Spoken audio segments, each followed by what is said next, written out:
passe maintenant à Isabelle là, pour préciser un peu le sujet que vous avez commencé à nous esquisser, donc le sujet de la spéculation. Et dans votre tour d'Europe, là, vous évoquez à plusieurs reprises la question de la financiarisation. Donc, est-ce que vous pouvez nous expliquer d'abord ce qu'est ce que vous entendez par le terme de financiarisation, et nous expliquer quel est le lien entre ces comportements spéculatifs et la question de la financiarisation. C'est pas facile à dire.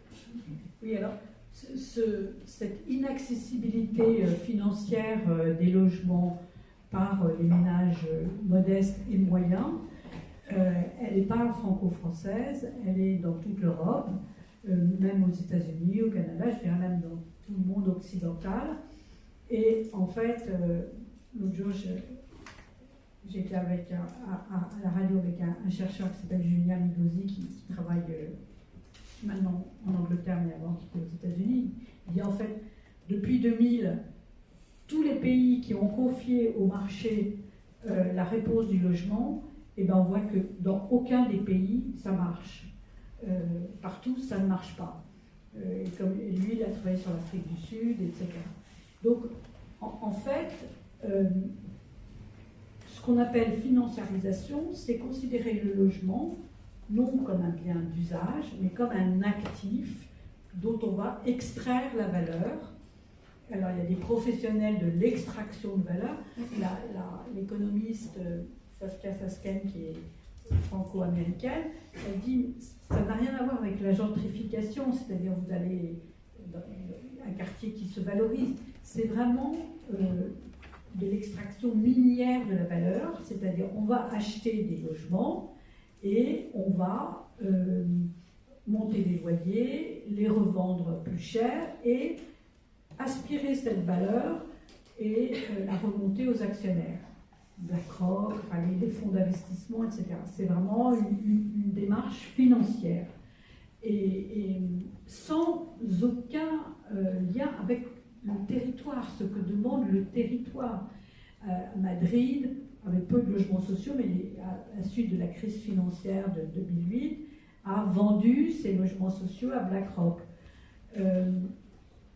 Les Pays-Bas, qui avaient un modèle que nous tous nous regardions, un modèle du logement social avec quasiment 40% de logements sociaux accessibles à tous, eh bien, en 2006, la Commission européenne, et notamment la Commission de la concurrence, qui était présidée par une néerlandaise, Nelly Kroes, du parti de Mark Rutte, a enjoint à 2 États membres, les Pays-Bas et la Suède, de vendre une partie de leurs logements sociaux, de mettre des conditions de ressources à l'accès aux logements sociaux, etc.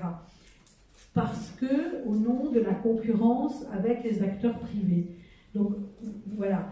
Et donc, on a assisté dans toute l'Europe à un démantèlement des politiques sociales du logement. Et donc, après cette injonction européenne, les bailleurs sociaux ont dû vendre. Alors, ils n'ont pas vendu autant que ce que voulait leur gouvernement, mais leur production a été divisée par 3. Ils ont mis un barème de plafond, un plafond de ressources pour y accéder assez faible, 30 000 euros. Sans distinguer si vous êtes 1 ou 15 dans la famille, sur tout le pays, bon, le pays est petit, donc bon, voilà.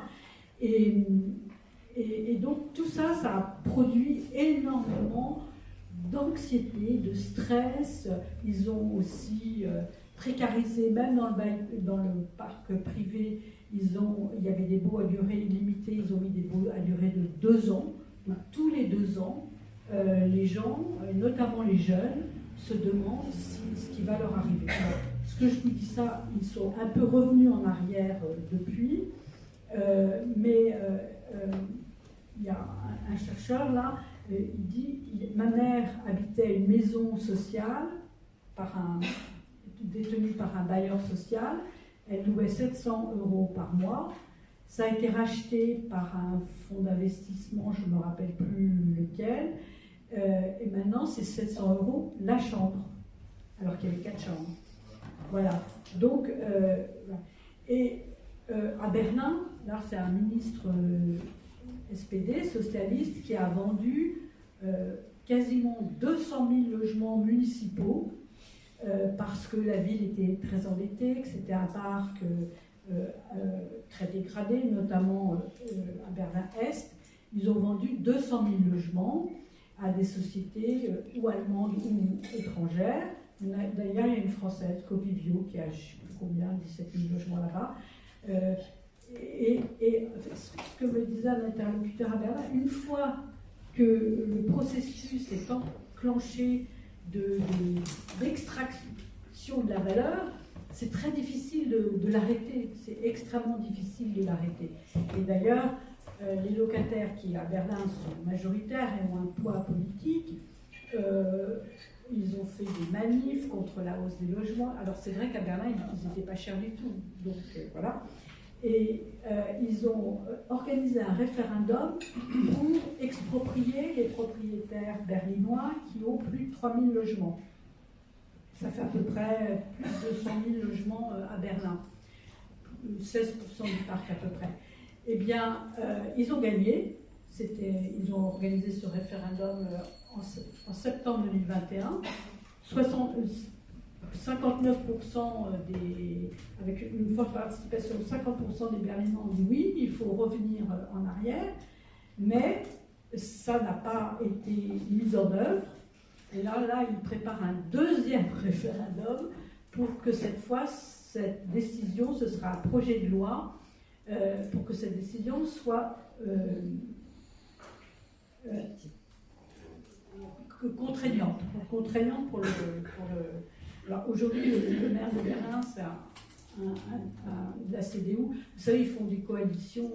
En fait, les socialistes, avant, ils s'étaient alliés avec les Verts et les Linke et les Rouges et Verts, on disait. Et maintenant, la socialiste est alliée plutôt avec le CDU.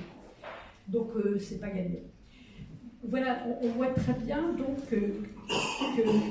que cette marchandisation du logement, en fait, conduit avec effectivement aussi une disparité des inégalités qui croissent et une disparité des revenus, conduit à un marché qui ne permet pas de loger les classes modestes et moyennes. Et donc, mon idée, c'est pas mon idée, dans les villes où ça fonctionne bien, c'est qu'il y a un parc de logements non marchandisés, hors du marché, ou inaliénable, et qui donc ne se renchérit pas d'occupant en occupant.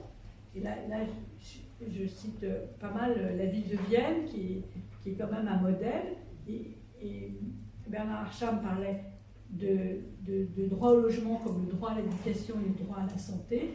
Eh bien, la ville de Vienne considère que le droit au logement, c'est un service public, c'est un droit. Et donc, ils ont un espèce de système très enchevêtré de logements municipaux.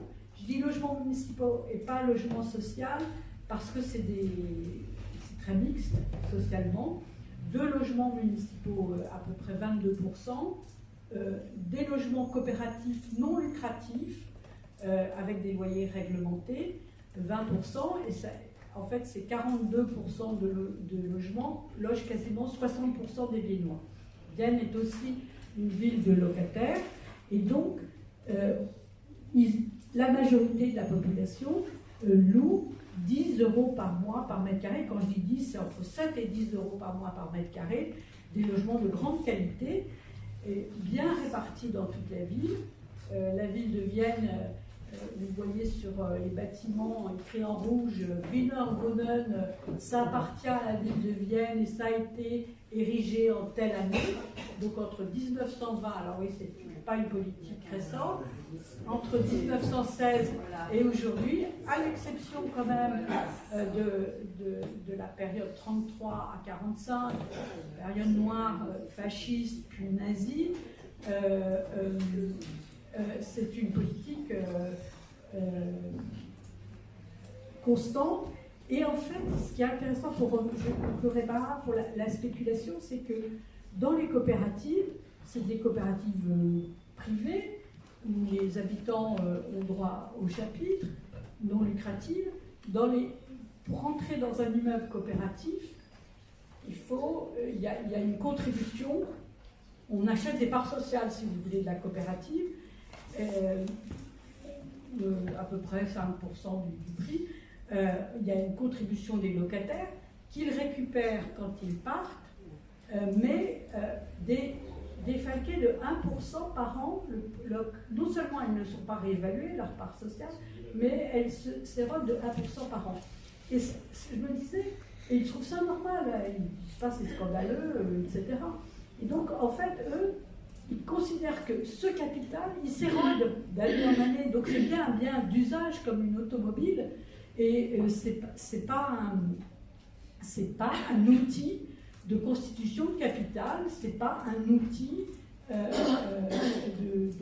une source de plus-value. Au contraire, utiliser un logement, ben, ça coûte un loyer plus 1% des parts sociales. Alors, les parts sociales, elles sont 15 000, 20 000 euros, hein, c'est pas des sommes énormes.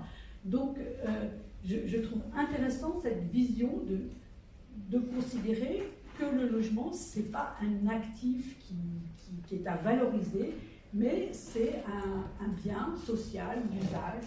Voilà. Merci Isabelle. Et donc, c'est pas utopique puisque ça se fait à grande échelle.